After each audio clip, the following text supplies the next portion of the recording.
आज हम आपको रसमलाई बनाना सिखा रहे हैं। सबसे पहले आप हल्के टोल्ड का दूध, नीले रंग का 3 थैली 1.5 लीटर हमने दूध लिया है।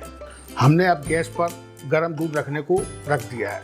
अब इसे चलाते रहिए जब तक इसमें उबाल ना आ जाए। अब हमारे दूध में उबाल अच्छी तरह से आ गया है। अब इसे थोड़ा सा नॉर्मल टेम्परेचर रखने के लिए, इसलिए 5 से 10 मिनट के लिए रख दीजिए। अब आपका दूध नॉर्मल टेम्परेचर पर आ गया है। अब इसमें आप 2 नींबू लीजिए, उसमें थोड़ा सा पानी मिक्स कीजिए और धीरे धीरे करके दूध के अंदर डालते रहिए। एक साथ आपको नहीं डालना है, धीरे धीरे करके ही डालना है जब तक आपका दूध फट ना जाए।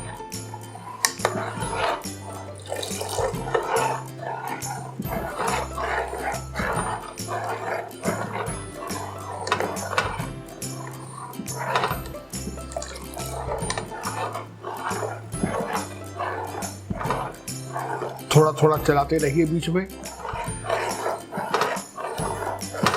अब देखो आपका दूध थोड़ा थोड़ा फटने के लिए आ चुका है। अब ये सारा पानी नींबू का आप डाल दीजिए और देखिए दूध अपना और फैट अलग हो चुका है। अब इसे आप एक कपड़ा लीजिए और उस कपड़े के अंदर इस सब को निकाल लीजिए। अब आपको एक कटोरदान ले लेना है, उस पर नीचे चलनी लगानी है और ऊपर मार्किंग का कपड़ा रख करके नहीं, और जो अपन ने दूध फाड़ा है उस सब को इस चलनी के ऊपर डाल दीजिए।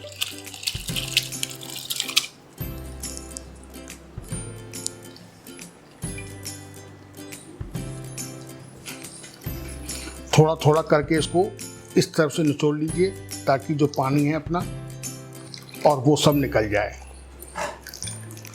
इसके बाद में आपको इस छेने को सादा पानी में धोना है ताकि जो अपन ने नींबू दिया है, जो नींबू डाला है, उस नींबू का खट्टापन इसमें से निकल जाए और हमारे छेने में किसी प्रकार की खटासपन ना आए।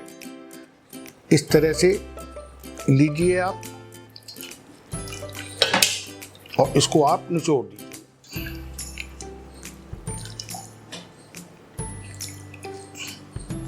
अब हम इस चलनी में जो लिया है उसे साफ पानी से इसको धो लीजिए आप, ताकि इसके अंदर से सारा नींबू का अरक निकल जाए और इसमें खटासपन ना रहे।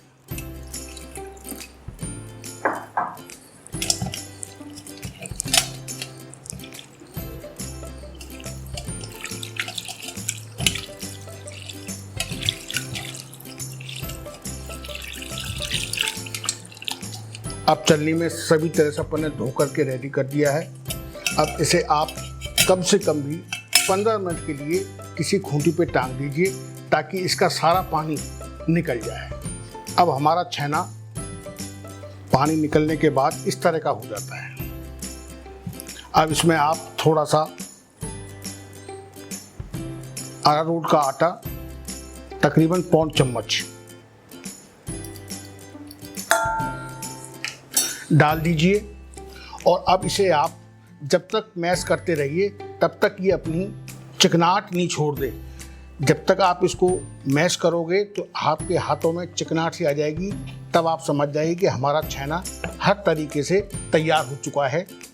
अब हमारा देखो ये छेना हर तरह से तैयार हो गया है, हाथों में चिकनाहट आई है। अब ये रसमलाई बनाने के लिए बिल्कुल तैयार है। आइए, जब तक ये रेस्ट मिलता है तब तक हम गैस चला के इसकी चाशनी के लिए तैयार करते हैं। इसमें अब आपको 1.5 लीटर पानी डालना है। अब आपने जो 2 लीटर पानी लिया है उस 2 लीटर के अंदर इस तरह की कटोरी लेकर के नहीं 2 बार डाल दीजिए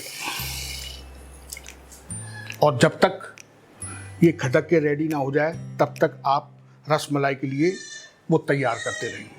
अब हमने जो छेने के छोटे छोटे गोल पीस बनाए हैं, अब इन्हें आप रसमलाई का रूप दे दीजिए।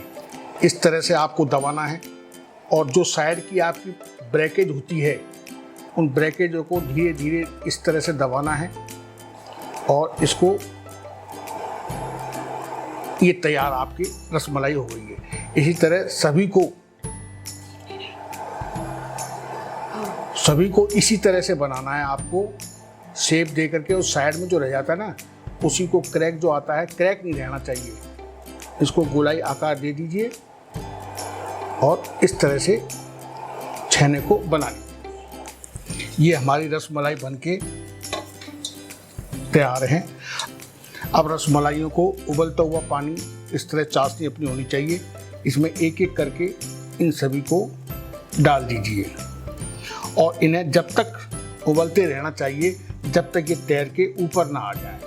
चाशनी में खदने के बाद अब आप देखिए हमने जो बनाए थे वो फूलकर कितने डबल हो गए। अगर ये डबल हो जाएं तो समझ लीजिए कि आपकी जो रसमलाई है वो चाशनी में अच्छी तरह पक गई है। अब इसे आप 15-20 मिनट के लिए रेस्ट करने के लिए छोड़ दीजिए। अब आइए आप कढ़ैया आप रख दीजिए, उसके अंदर आप दूध डालिए ताकि हम इसकी रसमलाई की तैयार कर सकें। आप जब तक दूध उबालते रहिए तब तक ये दूध 100-150 ग्राम कम ना हो जाए, क्योंकि रसमलाई के लिए थोड़ी सी गाढ़ीपन चाहिए है अपने को, ताकि अपनी रसमलाइयाँ हैं वो इसको सोख लें और इसमें रसमलाइयों में भर जाए। अब हमारे इस दूध के अंदर आप 1 कटोरी चीनी, इसमें केसर, थोड़े से बारीक कटे हुए पिस्ता, थोड़े से काजू और थोड़ी सी चिरौंजी। अब इसको चलाते रहिए आप जब तक इसमें थोड़ा सा गाढ़ापन ना आ जाए। साथ ही साथ थोड़े से बादाम भी डाल दीजिए। अब हमारी इन जो रसमलाई बनी है उसमें इनको डाल दीजिए आप।